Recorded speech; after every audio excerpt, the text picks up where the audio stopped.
ગઈકાલે રાજ્ય સરકાર દ્વારા ખેડૂતોની વીજ લાઇનને લઈને જે માંગણીઓ હતી તેને લઈને મહત્વનો નિર્ણય કરવામાં આવ્યો, પરંતુ ખેડૂતો ક્યાંક હજુ પણ આ નિર્ણયથી નારાજ છે, કારણ કે ખેડૂતો એવું કહી રહ્યા છે કે આ એક મૌખિક જાહેરાત છે, હજુ સુધી લેખિતમાં કોઈ પત્ર મળ્યો નથી. અને ખાસ કરીને મોરબીના જેતપરની વાત કરવી છે કે ત્યાં આંદોલનકારીઓ આજે 17મા દિવસે પણ ઉપવાસ આંદોલન કરી રહ્યા છે અને ઘણા બધા સરકાર પર આક્ષેપ કર્યા છે. હકાબા ગઢવીએ જે પણ વાત કરી હતી તેને લઈને આંદોલનકારી નિલેશ એરવાડિયાએ પણ ખુલાસો કર્યો છે, તેના વિશે જ વાત કરવી છે.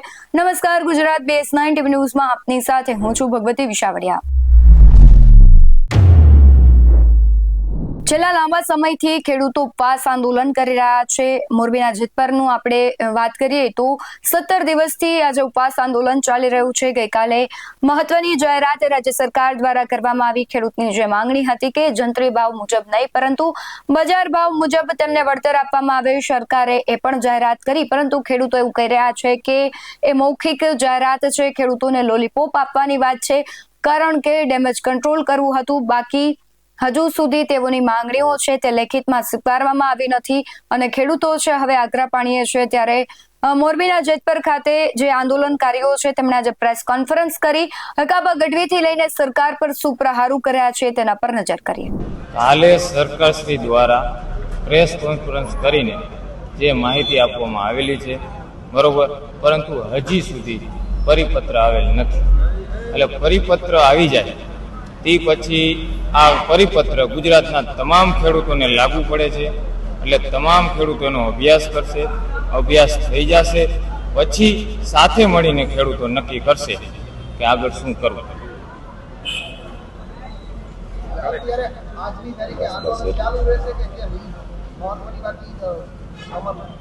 જ્યાં સુધી પરિપત્રની નકલ સર્ક્યુલર ન મળે ત્યાં સુધી આ ઉપવાસ છાવણી ચાલુ છે.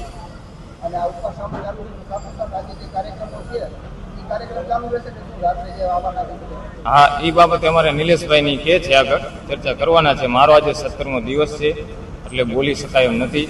આગળ હવે નિલેશભાઈ બધું કે છે.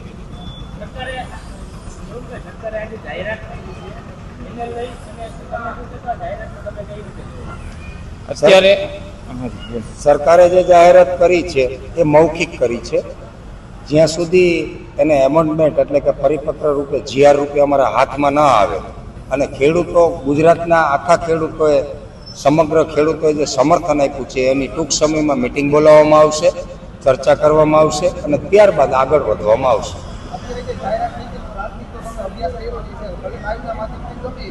આપના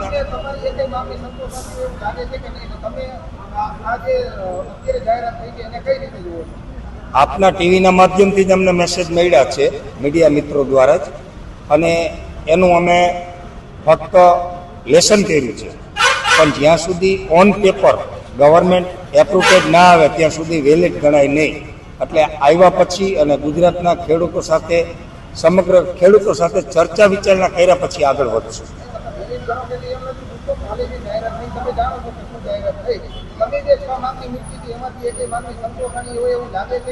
ના, અમારી માંગણીઓનો અહીંયા ક્યાંય સમાવેશ થતો નથી. છતાંય અમે ખેડૂતો સાથે ચર્ચા કરશું ને આગળની રણનીતિ બનાવશું. 1 થી 2 દિવસમાં.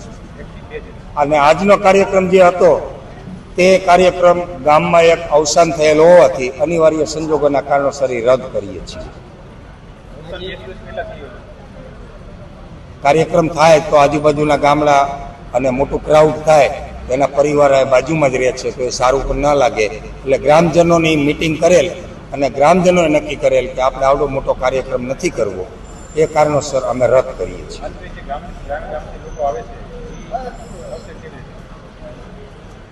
સોરી,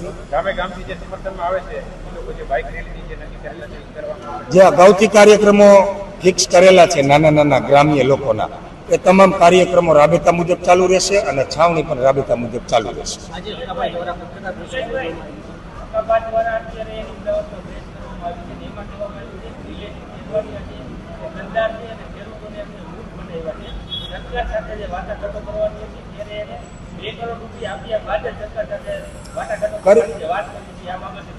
કરી શકે, બ્લેમ કોઈ પણ કરી શકે છે, કારણ કે આ આંદોલનને તોડવા માટેના અનેક પ્રયત્નો થઈ રહ્યા છે.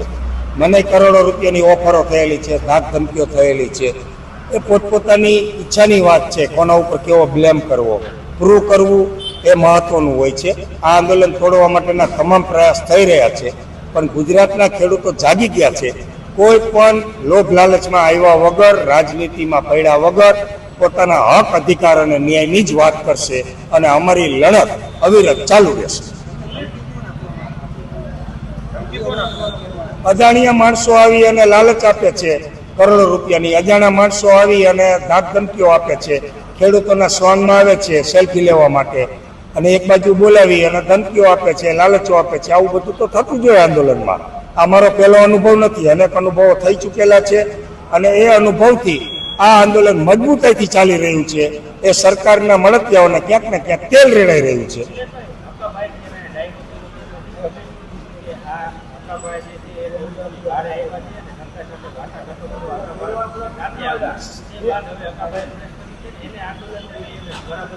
એ મોટો હકાભા કોઈ આરામ કરવો પડશે.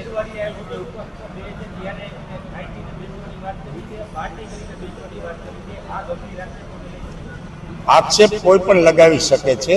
અહીંયા જે મેડિકલ ટીમ છે એ અમારી પ્રાઇવેટ નથી, સરકારશ્રીએ નિયુક્ત કરેલી મેડિકલ ટીમ છે.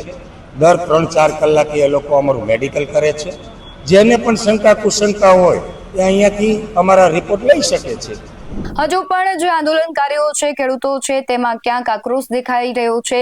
એ કોંગ્રેસની પદયાત્રા હોય કે મોરબીના જેતપરનું ઉપવાસ આંદોલન હોય, હજુ પણ યથાવત રાખવામાં આવ્યું છે, કારણ કે તેમને લાગી રહ્યું છે કે સરકાર દ્વારા અમને લોલીપોપ આપવામાં આવી રહ્યું છે. વાસ્તવિક જે માંગણીઓ છે તે સ્વીકારવામાં નથી આવી રહી. તેનાથી હજુ ખેડૂતો ક્યાંક નારાજ છે, એટલા માટે થઈને હજુ આંદોલન ચાલુ રાખશે. પરંતુ આ બધી જ જે પ્રતિક્રિયાઓ આવી છે, સરકારનો નિર્ણય છે, તેને લઈને તમારું શું માનવું છે? કમેન્ટમાં જરૂરથી જણાવજો. બાકી આવા જ વધુ અહેવાલો સાથે ફરી મળતા રહીશું. તમે અમારી યુટ્યુબ ચેનલને સબસ્ક્રાઇબ કરવાનું અને ફેસબુક અને ઇન્સ્ટાગ્રામ પર ફોલો કરવાનું ભૂલશો નહીં. બાકી અમને અપડેટ્સ મેળવવા માટે આપ જોતા રહો BS9 ન્યૂઝ. નમસ્કાર.